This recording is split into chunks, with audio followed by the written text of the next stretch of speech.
నిన్న చిలకలూరుపేటలో ఏర్పాటు చేసినటువంటి ప్రజాగళం సభ సక్సెస్ అయినప్పటికీ ప్రజాగళం సభలో ప్రధాని మోదీ గారు జగన్మోహన్ రెడ్డిని కానీ జగన్మోహన్ రెడ్డి పాలన గురించి కానీ జగన్మోహన్ రెడ్డి ప్రభుత్వాన్ని గురించి కానీ విమర్శలు చేయని నేపథ్యంలో అసలు ప్రధాని మోదీ గారు జగన్పై విమర్శలు చేయకుండా ఉండడానికి కారణం ఏంటి అనే అంశానికి సంబంధించి మనతో మాట్లాడేందుకు ప్రముఖ రాజకీయ విశ్లేషకులు కృష్ణకుమారి గారు మనతో ఉన్నారు. మేడంతో మాట్లాడతారు. మేడం నమస్తే. మేడం నమస్తే.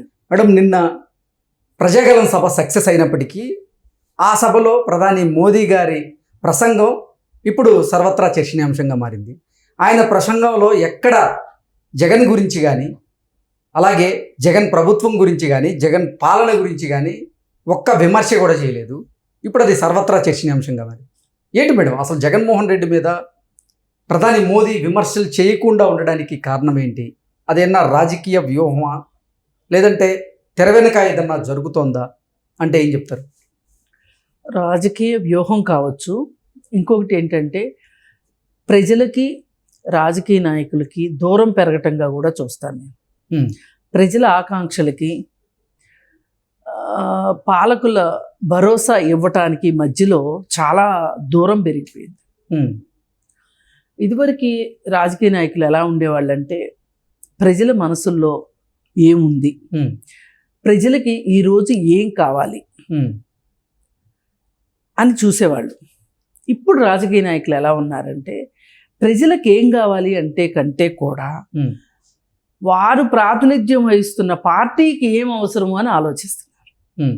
ఇక్కడ పార్టీ ప్రయోజనాలు తద్వారా వాళ్ళ వ్యక్తిగత ప్రయోజనాలు తప్పితే ప్రజల ఆకాంక్షలు ఆశలు వీళ్ళకి దరిదాపుల్లో కూడా రావట్లేదు.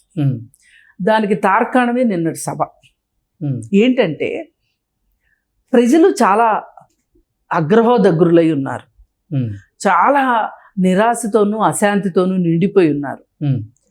అందుకోసం వచ్చారు, బయటకు వచ్చారు, సభకు వచ్చారు. కానీ ఈ వచ్చిన ప్రజలకి వాళ్ళ ఆకాంక్షలు ఏంటి, వాళ్ళు ఏం కావాలని కోరుకుంటున్నారు? ఎలక్షన్ల ముందు ఇదే ప్రభుత్వం కొనసాగాలనుకుంటున్నారా, ప్రభుత్వం మారాలనుకుంటున్నారా, మారితే ఏ రకమైన మార్పు కావాలనుకుంటున్నారు, ఏ విధమైన భరోసాలు ఈ సభలో మనకి మేనిఫెస్టో రూపంలో దొరుకుతాయి అనే ఒక ఆశతోటి ప్రజలు వస్తే వాళ్ళ ఆశల మీద నీళ్లు చల్లినట్లు వాళ్ళ పార్టీల ప్రయోజనాలే ప్రజల ఆకాంక్షల్ని బూడిదలో కలిపేసినాయి అని చెప్పొచ్చు. అంటే ఇక్కడ బలీయమైన ఆకాంక్ష ఏంటి అంటే రాజకీయ నాయకులు వాళ్ళు ప్రాతినిధ్యం వహిస్తున్న పార్టీ దాని యొక్క ఆర్థిక లక్ష్యాలు కనిపిస్తున్నాయి తప్పితే ఇక్కడ ప్రజల ఆశలు ప్రజల ఆకాంక్షలు వాళ్ళని మనం ఎట్లా వాళ్ళ సమస్యలు కావచ్చు ఎలా ఒడిసి పట్టాలి, వాటికి పరిష్కారం ఎలా చెప్తే ప్రజలు సంతోషిస్తారు అనేది లేదు ఇక్కడ. ఒకప్పుడు జవహర్లాల్ నెహ్రూ కావచ్చు, ఇందిరాగాంధీ కావచ్చు, మొరార్జీ దేశాయ్ కావచ్చు, వాజ్పేయి కావచ్చు, ఇంకా మాట్లాడితే ఎన్టీఆర్ కావచ్చు, వీళ్ళు మాట్లాడుతుంటే ప్రజల ఊపిరికి వాళ్ళ ఊపిరికి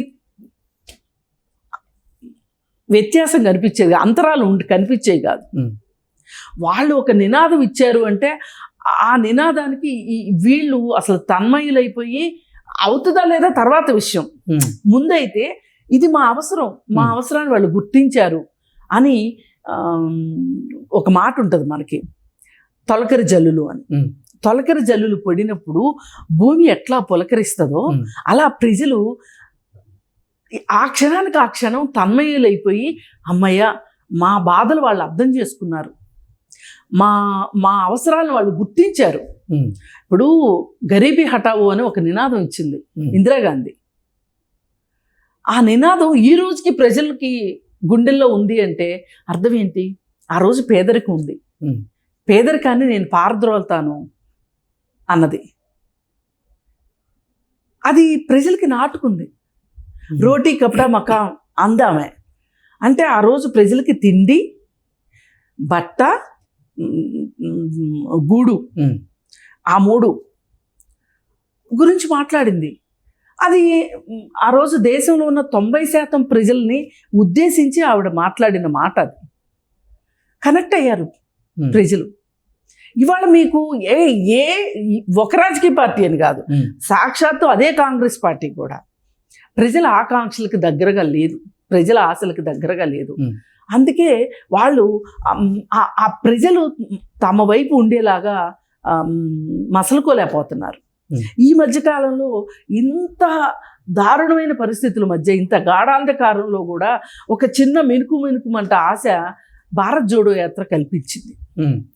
రాహుల్ గాంధీ భారత్ జోడో యాత్ర ఆయన తిరుక్కుంటా అన్ని ప్రాంతాలకి వస్తే రకరకాల ప్రజలు ఆయన కలవడానికి ప్రయత్నం చేశారు.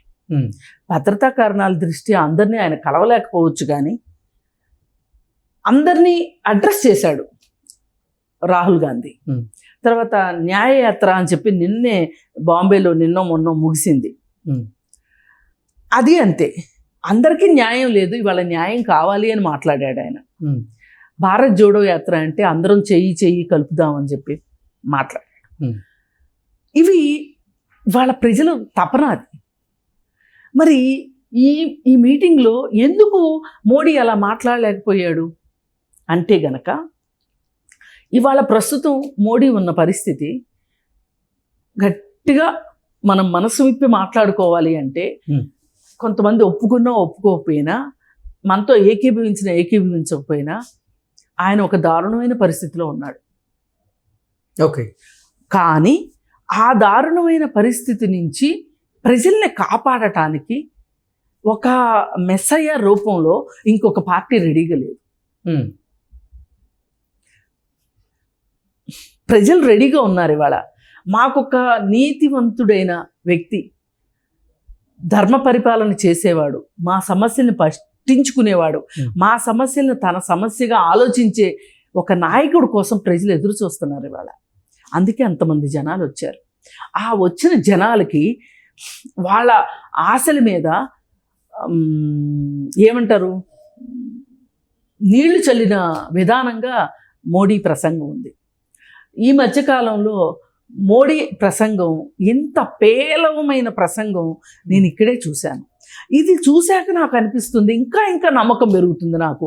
మోడీ తాను మొన్న కేసీఆర్ మాట్లాడుతుంటే ఎట్లా అయితే ఒక సెల్ఫ్ డిఫెన్స్లో పడిపోయిన కేసీఆర్ని చూసామో ఎలక్షన్స్ ముందు, మోడీని కూడా అలాగే చూసాం. ఎంత నిస్సహాయంగా కేసీఆర్ ఎంత నిస్సహాయంగా మాట్లాడాడు మీరు గమనిస్తే. ఓడించండి, అప్పుడే తెలుస్తుంది మీకు మీ బాధలు ఏంటో మీకు అన్నాడు. మరి ఇంకొకసారి ఓడించండి, నేను రెస్ట్ తీసుకుంటాను, మీకే నష్టం అని బెదిరించాడు. ఆ స్థాయిలో ఉంది మోడీ పరిస్థితి కూడా.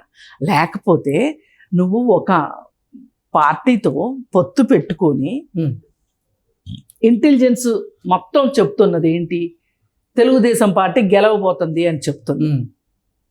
గెలవబోతున్న పార్టీతోటి నువ్వు సయోధ్య పెట్టుకొని పొత్తు పెట్టుకొని ఆ పార్టీ ఎవరి మీద అయితే పోరాడుతుందో ఆ పార్టీకి వ్యతిరేకంగా మాట్లాడకపోతే నువ్వు వస్తే ఏంటి, రాకపోతే ఏంటి? మన తెలుగులో సామెత ఉంది, సిద్ధన్న అద్దెకి రాను వచ్చాడు పాను పోయాడు, ఏం చేశాడు అంటే వచ్చాడు వెళ్ళాడు అని. మోడీ అంతే చేశాడు, వచ్చాడు. అశేష జనవాహిని వచ్చింది, అటు 15 కిలోమీటర్లు ఇటు 15 కిలోమీటర్లు ట్రాఫిక్ అంతా స్తంభించిపోయేంతమంది జనాలు వచ్చారు. ఆ జనాలను ఉద్దేశించి ఈ ఎలక్షన్ ద్వారా మీకు పట్టిన పీడ వదిలిపోతుంది. రాక్షస పరిపాలన జరుగుతుంది ఈ రాష్ట్రంలో, అవినీతి పరిపాలన జరుగుతుంది ఈ రాష్ట్రంలో.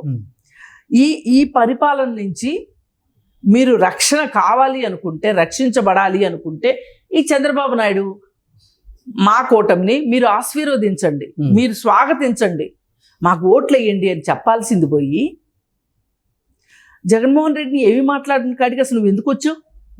ఫ్లైట్ దండగా ఆ సభ పెట్టడానికి ఎంత భారీ ఖర్చు అయి ఉంటుంది. అసలు ఎందుకు రావాలి ఇలాంటి చోట్లకి? నువ్వు ఎంత ధైర్యం ఇవ్వాలి? ఆ చుట్టుపక్కల కాన్స్టిట్యున్సీలో పోటీ చేస్తున్న నాయకులందరికీ నువ్వు ఒక ధైర్యం ఇవ్వాలి. అది బీజేపీ వాళ్ళ, తెలుగుదేశం వాళ్ళ, జనసేన వాళ్ళ, నీకు అనవసరం, నాకు అనవసరం. ఆ 3 పార్టీల అభ్యర్థులకి నువ్వు ఒక ధైర్యాన్ని ఇవ్వాలి.